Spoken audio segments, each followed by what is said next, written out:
All right, everyone, welcome back into another Sunday Night Football video. Going to be touching on the top NFL DFS plays here for the Sunday Night Showdown between the Green Bay Packers and the Kansas City Chiefs. Now, as you guys know, we've been on, or I hope you guys know, I've been on quite a roll lately, looking to cash on 7 straight slate on the main slate, and then if we cash again on this slate, 8 straight, so that'd be pretty nice. We'll see if that holds up, but all in all, I had a tremendous season. Hopefully you guys have been able to take advantage of that. Showdown-wise, been pretty darn good lately. The lineup process has been pretty good, and I didn't come out with the video on Thursday because, well, all in all, I didn't have that much to say. I thought it was kind of an ugly slate in terms of predictability, and I think we saw that with the Seahawks actually kind of showing up. So looking at this game, however, I do think it's going to be a game in which we have kind of some interesting spots. These are two teams that are actually kind of similar. We have 2 quarterbacks that have played pretty well thus far this season, and that is when you factor in kind of the poor receiver play or miscommunications for a younger squad in the Green Bay Packers, or just mistakes that the Green Bay Packers offense has been making, where Jordan Love has been having to kind of overcome those mistakes. And we saw the last 2 weeks really what this offense can look like when receivers are not making mistakes on their routes, when blockers are not making blocking mistakes, and the big one, when you're not committing high school penalties pre-snap or during the play, change it from whatever down and distance to trying to make up ground, trying to change from a 3rd and 5 to a 3rd and 15. Like, that is just not going to be a source of success for the long term. Now, we have seen them clean them up as you would expect any NFL team to. So with that, I think we can expect at least the Packers offense probably to play well. Now, they are going against a tough Chiefs defense. That being said, so are the Chiefs. The Packers defense has actually been pretty good, and they're looking to be a little bit healthier this week, it seems like. Now, obviously on the Chiefs side of the football, the biggest issues that they have been having is a lot of drop. Now, on the last game, it was a rainy game. Well, actually, I guess that was against the Eagles. The game against the Eagles, last primetime game that people saw, I didn't really factor in the drops too much, especially for someone like Justin Watson or like Travis Kelce. To me, if you're anyone that's played football and you're wearing those gloves, it's almost sometimes harder to catch the pass when the ball is a little bit slick or your gloves are a little bit. So kind of wrote that off. I do think that the Chiefs and the Packers in this game should be a little bit easier to predict. Now, it is a 6-point spread, so not too crazy. Actually down to 5.5, 5.2. That's crazy. 43 is going to be the over and under. So I do want to start out with talking about the Green Bay Packers. Now, a lot of you guys know that I'm a Packers fan, I would assume, and hopefully you guys have been able to benefit from the fact that I'm a Packers fan thus far this season, just because a lot of the Packers players, if you're not watching the game, I can kind of see why people would potentially not realize, for Jordan Love, for instance, how well he's been playing. Now, it is a difficult matchup, and it is a primetime game. For the two games that we have seen them play a night game for, they have struggled. So I do think that is a partial concern, and the fact that this is going to be a difficult matchup. Now, he's been probably one of, if not the most consistent quarterbacks thus far for DFS purposes. We can see really only one dud in there. That was that primetime game where, again, if you were watching that, you weren't really blaming Jordan Love for it. You were blaming the offense just not doing any. And really since then, especially over the last month, he's looked good. I would say Pittsburgh maybe the most comparable defense recently, and he did fine against them. His 2 picks that he had, again, you wouldn't really blame him, especially one of them where Jaden Reed handed the football to a defender. But all in all, he's been playing well. And in this matchup that's supposed to be that high scoring, I do think I want to try to get to Jordan Love, especially given the fact that we have some potential value at the receiver spot. So Wicks is someone that can honestly be a captain's play tonight if he's active. He has looked really good. In terms of ceiling, I would still say Christian Watson easily has the most ceiling. He's the most athletic. He's one of the more athletic receivers in the league. At the same time, confidence is an issue with Watson. Wicks is someone that seems to have the confidence right now. And so we just look at the snaps. Like, Wicks is someone that last game he sat out, but prior to that, he had been playing about 35 to 40% of the snaps. But you saw that when he's on the field, he's actually getting targeted a decent amount. Now, we saw the last couple of weeks, Jaden Reed, with Wicks getting injured, has seen 69 and 72% of the snaps. And so that is a cause for concern for Reed if Wicks is back. Now, Reed has looked good. I mean, the Packers offense has looked good the past. That's kind of the issue. And it's kind of come because, well, Aaron Jones has been out, and they knew he was going to be out. So they know he's going to be out in this game. So it might be a little bit more of a pass-heavy script, maybe more of probably just more of what we saw against Detroit. Some end-arounds to Jaden Reed and Christian Watson, stuff like that. But I am a little bit concerned that Jaden Reed's going to come in as a little bit too chalky, and people aren't going to realize that Wicks has played just as well, if not better, this season. And so Reed is pretty expensive. Like, to me, I would rather get to Watson, who has a little bit more upside. I shouldn't say a little bit, probably a lot more upside. Again, it's been frustrating with Watson. When he came back from injury, he really should have had a few big weeks and just didn't make the plays. And now over the last couple of weeks, he has. And again, I think it's a confidence thing with him. We saw this last year as well. And so I still think he has the highest ceiling. Dobbs has been someone that kind of been consistent as a fantasy producer. If I'm ranking them, honestly, it's probably Wicks number one considering his price tag. Then I'll chase the ceiling with Watson, and then I do like Reed and then Dobb. All in all, it is kind of a guessing game. I will say Tucker Kraft is someone that I do like as well. He played in like 90% of the snaps last week. I think he's a better pass catcher than Luke Musgrave. We've actually seen him make more plays than Musgrave this far this season. To me, Musgrave has been a little bit of a disappointment. He's a better blocker. He's probably the better overall tight end. Don't get me wrong, Musgrave, and probably in his career probably has the higher ceiling. But right now, I do think Tucker Kraft's a better passing option for this Packers offense. So him and his price tag is certainly going to be intriguing. And then for what it's worth, guys, if Wicks is out, I do think Malik Heath is going to hold some value. And I do want to talk about Patrick Taylor as well. Patrick Taylor is someone that last week actually played about 48% of the snap. I like to compare Patrick Taylor to kind of like Jamal Williams. If you guys remember when he was with the Packers, or just in general, like Jamal Williams is a guy that is, for Williams, he's like slightly above average in basically everything: pass catching, blocking, rushing the football. Patrick Taylor is average at everything. Okay, he's not great. And for pass catching, you would argue that he probably lost the Packers a game by dropping an easy third down catch to get a first down. That being said, they're going to need him to play. Aaron Jones is out. Emmanuel Wilson is out. The preseason stud Emmanuel Wilson's out. And don't get me wrong, Patrick Taylor was a decent preseason player as well. With A.J. Dillon kind of hurting from a groin injury, it wouldn't be surprising to see Patrick Taylor give us some points. Now, the cause for concern is that he is kind of priced up, not a free square by any means. And that's where I'm probably just rolling with Wicks in the captain spot for now. And then from there, I didn't even really mention A.J. Dillon. A.J. Dillon has been impressive lately. And the stats might not show it. This is where watching the game, I do think people benefit from it.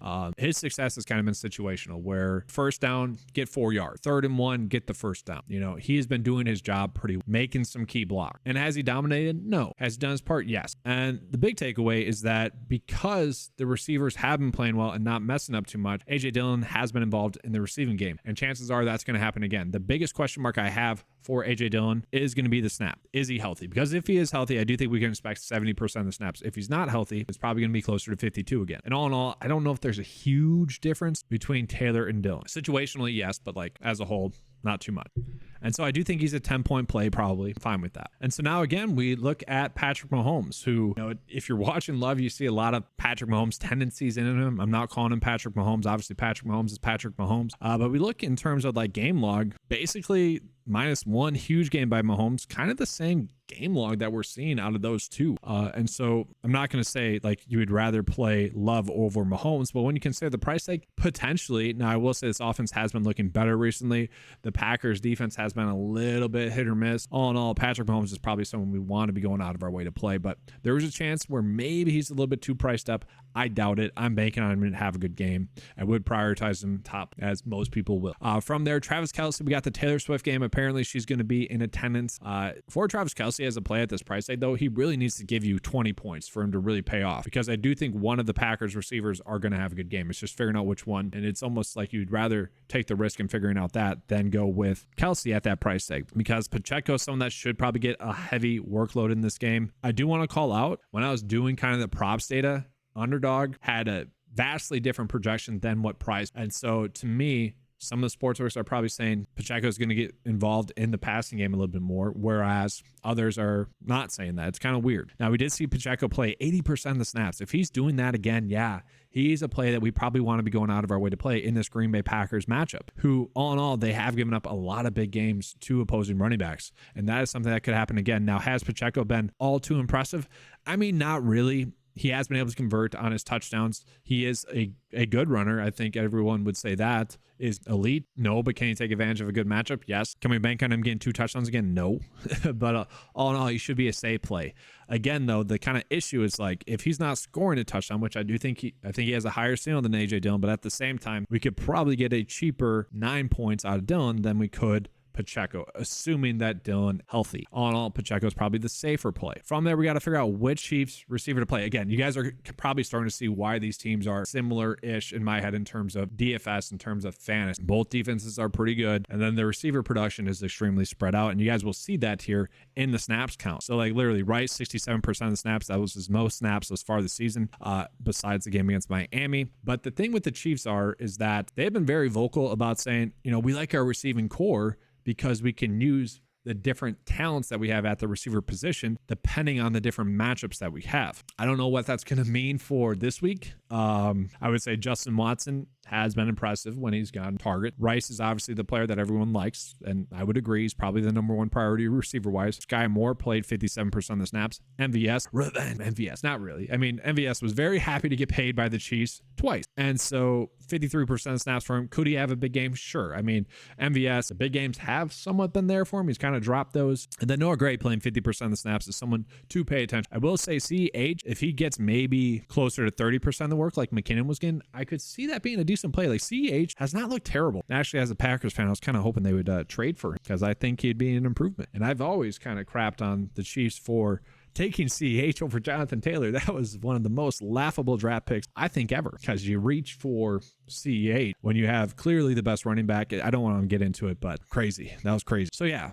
Getting back into it though, Rice, 10 targets last game. That was his most targets. I don't know if we can bank on that. I think we're probably banking on 4 receptions, 5 targets, 48 or so yards, the potential to obviously go off for a little bit more. He is the one you want to be prioritizing, but again, do you want to prioritize him over Justin Watson, who's $3,000 cheaper? I don't know. I struggled to get there. You know, we saw one match against Philly. They thought he was the go-to guy. Once again, they kind of schemed that to Watson's advantage. That could very well happen in this game. I think we are banking on one of those two players. If you want to go with the cheaper Watson, I kind of get it. But then again, you're going to have to pay up for somewhere. MVS probably a little bit too high priced. We do see Sky Moore. He was decently involved. You know, if he gives you 6 points at this price tag, you would certainly take that. CH is probably a little bit too priced up. He would need to get some work in the passing game. And then Noah Gray, probably still a little bit too cheap for the amount of snaps he's been playing. For the most part, he's been someone we can bank on. I think you guys remember, I think it was the game against the Jets where he was our captain's play, came through for us there. You know, he's still going to be involved. They like doing a lot of 2 tight end sets where one splits out and one stays in to block. Whether that's Kelsey doing that or Noah Gray, doesn't really matter. They like doing it. So again, this is kind of a fascinating slate. There is enough value to the point where you could play Mahomes, could play Kelsey, you could play Love in the cap. Right now, I'm assuming Wicks is going to play. And again, I do think the issue here is that he's probably going to play maybe 40% snaps if he's healthy. If he's not healthy, that changes the dynamic of the slate. Do you need to fit Tucker Kraft in there? Probably not. Like I can easily fit Travis Kelsey into this build and be pretty happy. Again, this is my issue with the slate that we have, is that there's so many different lineup paths that you can go. Like right here, guys, and still go Wicks potentially, and then you have Dobbs right there. Like I'm fine with that. This is a decent lineup path as well. And I'll just do another lineup path here. I do want to make it clear, like this is the one game for the Packers thus far this season that I have no certain expectations for it. Okay, guys, like it is completely up in the air. I have no sense of what to expect this game, and I think that should be everyone else. There was ever a game to not know what to expect, and I feel like I've nailed that, and I think you guys would also agree with that, is that this game is going to be difficult to predict from the Packers side of it. And so, yeah, you probably do want to be favoring the Chiefs a little bit, and so let's try to do that a little bit more. So, like, here's a decent way to kind of punt towards saying that the Chiefs are going to dominate. You get Rice in the captain spot. Wicks still has a good value receiver. You could pivot to Malik Heath if you needed to. And then Patrick Taylor, again, if you think the Chiefs are going to have a really good game, blow out the Packers, by all means, this would be a good. Again, though, I do struggle. Like, if Pacheco doesn't score a touchdown, Dillon could potentially score about the same points. He's at a cheaper price tag. Then you could upgrade. Obviously, you want Patrick Taylor in there. You could upgrade to, let's say, Tucker Kraft, who I do like as a play. Do you want to play him over Sky Moore? That's tough, but he is playing a lot of snaps. If Wicks is out, a potential pivot from this is Noah Gray. Like, that's a good lineup as well. 3 tight ends. That's unique, too. And then I will say, Christian Watson does almost feel like the Georgia night, where if you're playing him, you are playing him for that massive game. You're playing him for that open touchdown down the field that him and Jordan Love connect on. That's what you're hoping with him as a play. So I do think, and it's weird, like I say this a lot, and other people haven't really been doing it. Like, his captain ownership should almost be the same as his flex ownership. It really should be, because it literally is that play. Like, you are hoping for the ceiling from him if you're playing it. And if he's getting that ceiling game, he probably will be one of the highest, if not the highest score on the slate. Again, guys, the George Kittle rule, maybe not so much lately, but over the past season or so, George Kittle is one of those plays where if you're playing him, you are hoping for him to go off on showdown slates, because he was a little bit inconsistent, but when he would go off, he'd put up like 25 fantasy points. And in games where he wouldn't go off, were games in which he was kind of being asked to block a little bit more, would have like 2 receptions for 40 yards. That's kind of the George Kittle. So this is almost a build that I really liked as well. Again, I'm just trying to show you guys the different nuances that we really have for this slate. It's just fascinating. So yeah, that's going to be all, guys. There are a lot of interesting lineup paths. That's the difficult part. There isn't like a direct, correct way to go. Obviously, these teams go deep in terms of who could have a good game. That's the biggest issue. So it's kind of just mixing and matching, trying to get lucky with the touchdown upside. That is going to be all for this video. Make sure to give a like and subscribe, guys. Do appreciate that. Thanks for watching. Let's have a good slate. And honestly, let's keep cashing. All right, thanks.